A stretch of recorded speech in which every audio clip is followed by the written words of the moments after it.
Será? Isso faz sentido? Como amar tanto alguém que frustra sonhos? Não seria contraditoriedade demais? Como continuar amando alguém que continua dizendo não? Como continuar servindo alguém que te manda para a direita quando tudo que você quer é ir para a esquerda? Como amar tanto assim alguém que diz não para todos os seus sims? Em 2 Coríntios, capítulo 12, versículo 9, Paulo vai dizer: porém ele me diz, a minha graça te basta, pois o meu poder se aperfeiçoa na sua fraqueza. E eu, porém, me gloriarei ainda mais nas minhas fraquezas, para que o poder de Deus repouse em mim. Bora falar sério. Quem se gloria nas suas fraquezas? Quem se vangloria por ser fraco? Olhem para mim, vejam como eu sou fraco, vejam como eu não tenho forças, vejam como eu não consigo, vejam como eu não tenho forças nem sequer para ficar de pé. Quem faz isso? Isso não parece contraditório demais? Se gloriar nas suas fraquezas. Quando nós olhamos para esse texto e analisamos pela nossa lógica inicialmente, nós podemos compreender o quanto o nosso Deus, ele é grandioso demais para que a nossa mente limitada ela consiga alcançar esse raciocínio. Quem se gloria na fraqueza? Que orgulho nós poderíamos ter em nossas fraquezas? Quem se orgulha de suas fraquezas? Pois é, Paulo nos ensina que é na nossa fraqueza que nós temos que nos gloriar. E quando nós vamos olhar para a Bíblia, nós vemos que, olhando aos nossos olhos naturais, a Bíblia está recheada de contraditoriedade. Porque o fato é que a Bíblia, naturalmente, olhando, naturalmente lendo, naturalmente meditando, é um livro contraditório. Por quê? Porque a fé ela é louca para esse mundo. Para esse mundo, a fé ela não faz sentido nenhum. Para nossa lógica, a fé não faz sentido nenhum. Então, sempre que nós olhamos para a Bíblia com os nossos olhos naturais, nós vamos ver inúmeros exemplos de contraditoriedade. Mas o fato é que a Bíblia nunca se contradiz. E quando olhamos para esse versículo escrito por Paulo, o sentimento que nos traz é esse: como alguém poderia se gloriar em suas fraquezas? Você já parou para observar que nós buscamos com muito mais intensidade a Deus quando nós nos encontramos nas nossas fraquezas? Já reparou que você busca a Deus com muito mais intensidade quando você se depara com um desafio que você não pode, com uma situação que para você é insuportável, quando você se depara com uma realidade que foge do teu controle? Você já parou para reparar que a tua intensidade de busca ela aumenta consideravelmente? Quando ele nos diz aqui que me gloriarei ainda mais nas minhas fraquezas para que o poder de Deus repouse em mim. O Senhor olha para Paulo e diz: Paulo, a minha graça te basta, pois o meu poder se aperfeiçoa na tua fraqueza.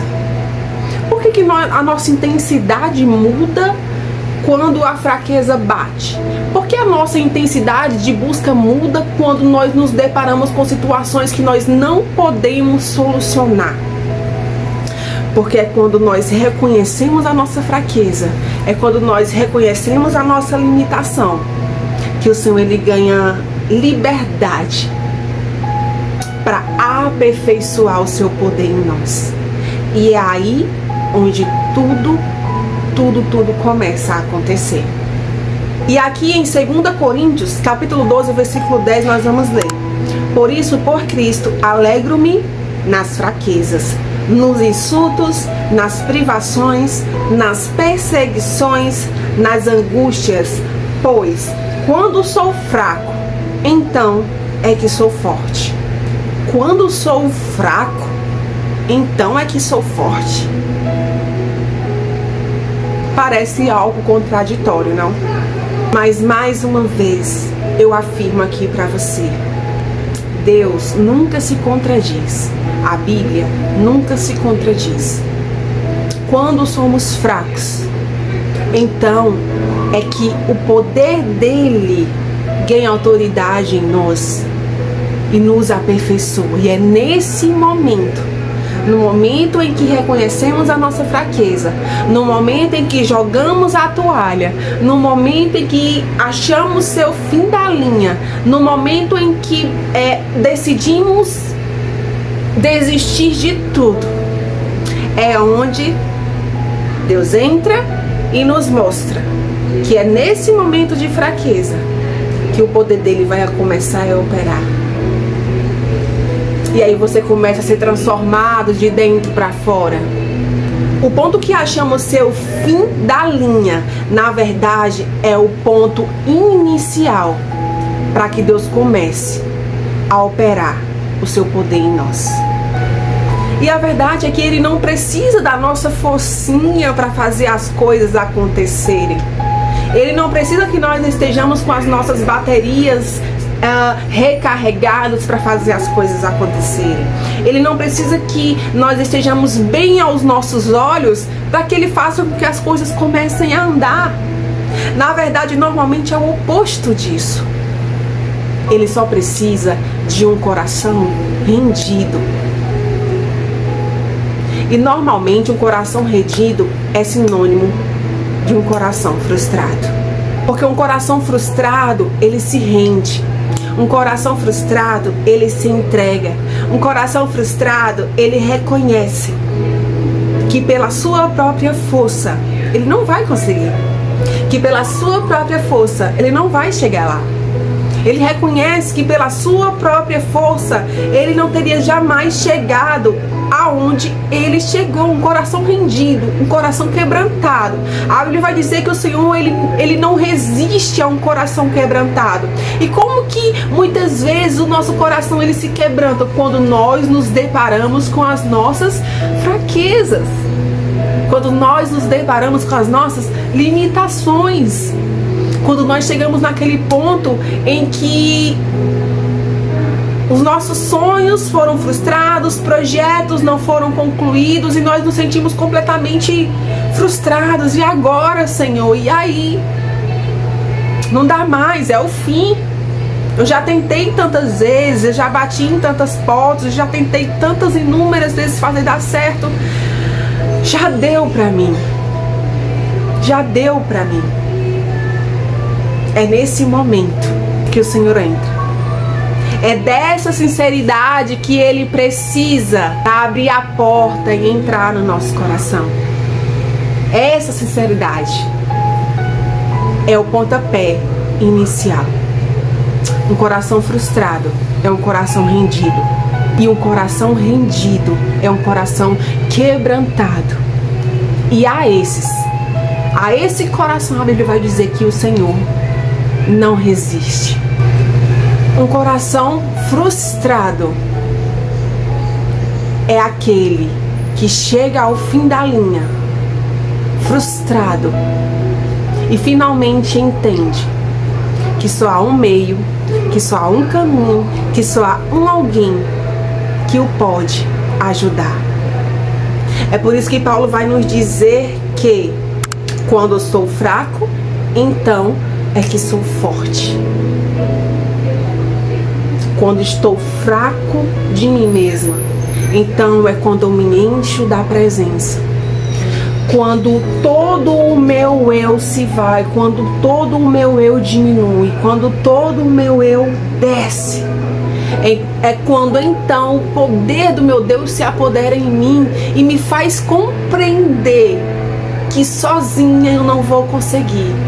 Me faz compreender que eu não posso, mas o meu Deus pode. Me faz compreender que eu não posso, pela minha própria força eu não posso dar conta, mas pelo poder do meu Abba eu posso.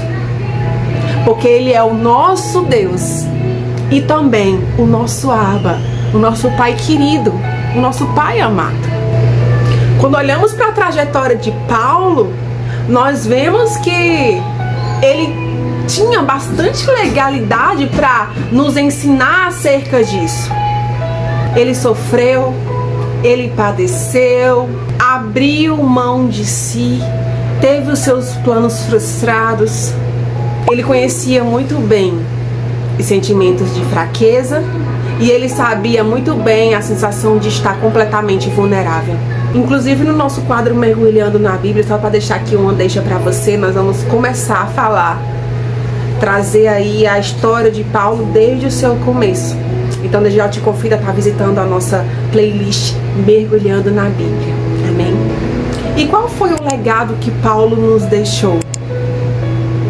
Paulo sabia muito bem que quanto mais fraco ele estivesse, mais da presença de Deus ele teria. E, portanto, mais forte ele estaria. Ele sabia muito bem que o segredo de tudo, a chave de tudo, estava na presença. Ele sabia muito bem que o poder, que o segredo, que a chave estava na presença. E o maior ensinamento que nós podemos tirar aqui das palavras de Paulo, daquilo que o Senhor entrega para Paulo, é isso. O segredo está na presença. É por isso que quando Paulo diz, quando sou fraco, então é que sou forte. Porque ele entendia esse princípio. E é isso que ele nos ensina, é esse legado que ele nos deixa. Quando se trata da presença, quanto mais somos, menos nós temos. Quando se trata da presença, quanto mais temos, menos nós somos. E é nessa lógica contraditória ao mundo natural, a esse mundo que nós vivemos, que a fé se move, que o mundo espiritual se move. E não adianta querer argumentar, porque no final de cada argumento, no final de tudo, no fim das contas, só vai nos restar, sabe o quê? Cansaço. Só vai nos restar desgaste. Quanto mais incógnitas surgirão. Porque de forma alguma nós conseguiremos interpretar a Bíblia, interpretar aquilo que o Senhor nos fala através da sua palavra. De forma alguma nós conseguiremos encontrar respostas seguindo a nossa própria lógica, seguindo a nossa lógica natural. Porque a Bíblia não é um livro natural e, portanto, ela não pode ser discernida naturalmente. Então Paulo sabia que não era que Deus o queria frustrar, mas é que Deus tinha um plano muito maior e muito melhor que os dele.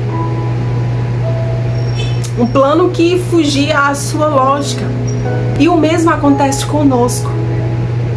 Não é que Deus nos odeia e por isso tem prazer em nos frustrar.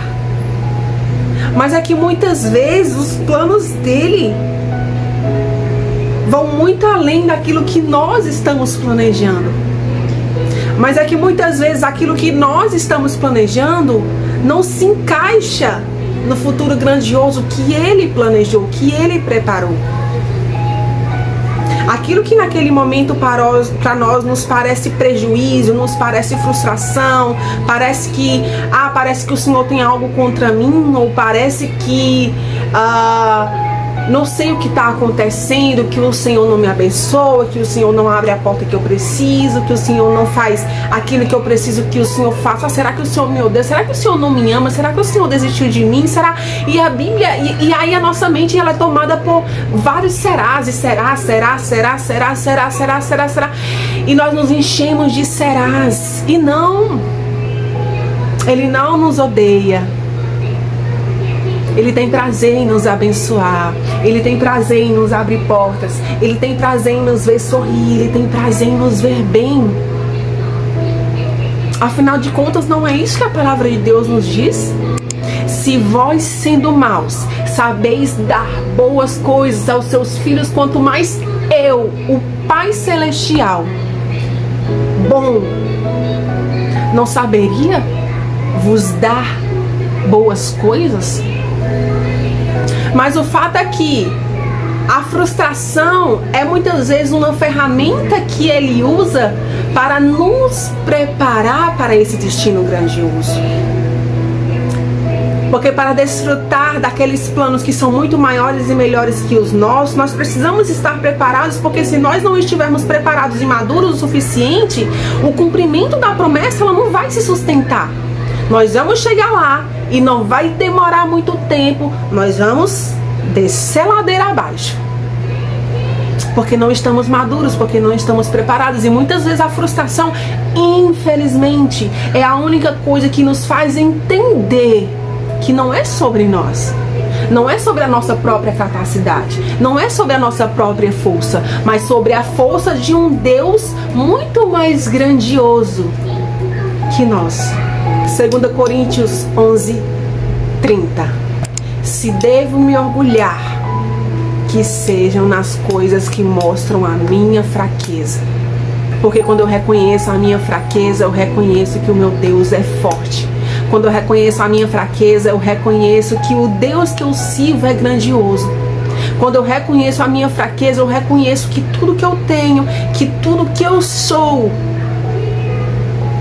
aponta para Ele e não para mim. Aponta para Ele e não para o meu próprio mérito. É por isso que quando eu me gloriar, que seja na minha fraqueza. Ele é um Deus que ama nos ver realizados e felizes. Mas muitas vezes, na verdade, na maioria das vezes, isso não é sinônimo de ter os nossos próprios desejos satisfeitos, mas o oposto disso. E quando ele faz isso, é porque ele sabe exatamente o que ele está fazendo. Quando ele faz isso, é porque ele sabe exatamente para o que ele está te preparando. Quando ele te frustra, é porque ele sabe exatamente o que está te esperando lá na frente. E por que ele precisa te frustrar hoje para você estar preparado lá. Por que ele precisa frustrar os teus planos hoje para que você esteja maduro, madura lá. Por que ele precisa fechar portas hoje para que você não desvie o teu foco e acabe terminando em um lugar que ele não determinou para você. Quando ele nos frustra, ele sabe exatamente aonde está nos levando e o que está fazendo. E nós nos sentimos frustrados exatamente por muitas vezes desconhecer o porquê daquilo. Porque muitas vezes, no momento em que nós estamos sendo frustrados, nós não compreendemos, isso é um fato, e muitas vezes nós nos revoltamos, muitas vezes nós queremos bater o pé, como aquela criança quando faz birra, sabe? Mas eu não quero assim, eu não quero assim, eu quero assado, eu não quero dessa forma, por que o Senhor não faz? Por que o Senhor não faz o que eu quero? Eu sou uma boa filha, eu sou um bom filho, eu mereço isso, eu quero. Mas é porque quando somos imaturos ainda, normalmente é como aquele adolescente que sabe o que está fazendo, que sabe exatamente o que está fazendo e na verdade não sabe. É dessa forma que nós somos muitas vezes quando nós estamos passando por esse processo. E tá tudo bem, faz parte do processo. Para que você se torne maduro espiritualmente, antes você precisa passar pela imaturidade. Mas o que nós não podemos é desistir no meio do processo. O que nós devemos fazer é, no meio da frustração, nos render e nos render e nos render. Quando a fraqueza bater, Senhor, eis-me aqui. Quando a frustração bater, Senhor, me ajuda a compreender os teus propósitos. Quando a dor bater a porta, Senhor, me fortalece. Senhor, me ajuda a suportar. Me ajuda a prosseguir. E assim, de fé em fé, de glória em glória, o Senhor vai nos conduzindo até alcançarmos a reta final, até cruzarmos a linha de chegada daquele propósito, daquele destino profético, daquele lugar que o Senhor já preparou para nós. E quando chegarmos lá, depois de termos perseverado esse trajeto todo, nós não deixaremos nos perder, nós não nos permitiremos se perder, nós não permitiremos que aquilo que o Senhor nos entregou passe por entre os nossos dedos, nós não permitiremos perder. Por quê? Porque agora somos maduros, porque suportamos a frustração, suportamos a dor, não pelo nosso próprio mérito, mas porque o nosso Deus aperfeiçoou em nós, na nossa fraqueza, o seu poder. E é por isso que nos gloriamos, porque reconhecemos que é tudo sobre Ele e nada sobre nós mesmos. Um coração rendido é um coração que quanto mais se frustra, mais se rende. Um coração quebrantado, quanto mais nãos recebe, mais ele se derrama aos pés do seu amado. Isso porque ele entende que é nesse momento que uma grande obra está sendo feita, e por isso ele se gloria. E em meio às lágrimas, esse coração se gloria, porque o poder que está nele o faz forte. O poder que está nele o faz grande, como o seu Senhor o é. Aqui em Jeremias capítulo 29, versículo 11, vai dizer: porque sou eu que conheço os planos que tenho para vocês, declara o Senhor, planos de fazê-los prosperar, não de causar dano, planos de dar a vocês presença e um futuro. Mais uma vez, eu quero afirmar: Deus não tem prazer na nossa frustração. Deus tem prazer em nos ver bem. Deus tem prazer em nos ver sorrir. Deus tem prazer em nos ver viver os planos que Ele projetou para nós. Deus não tem prazer na nossa dor, como muitas vezes no meio da dor a gente pensa. Mas Ele tem prazer em nos ver atravessar essa dor. E mais que isso, Ele tem prazer em nos ver quem nós somos após atravessar essa dor, quem nós nos tornamos após ela. Ele é bom, Ele é bom, Ele é um bom Pai, um Pai amável, um Pai carinhoso, um Pai que nos corrige, mas com cuidado, com ensinamento, um Pai que nos dá colo, um Pai que nos abraça, um Pai que cuida de nós. E esse Pai amoroso, carinhoso, tem prazer quando nós buscamos o seu colo, quando nós buscamos os seus braços, quando nós nos rendemos a Ele, quando nós reconhecemos que Ele é o nosso mundo, que Ele é a nossa razão, que Ele é o nosso tudo. E como um Pai assim não teria prazer em abençoar um filho assim? Um filho que busca, um filho que se rende, um filho que reconhece, um filho que se quebranta. Ele é um bom Pai. E sendo bom Pai, sabe dar boas coisas aos seus filhos.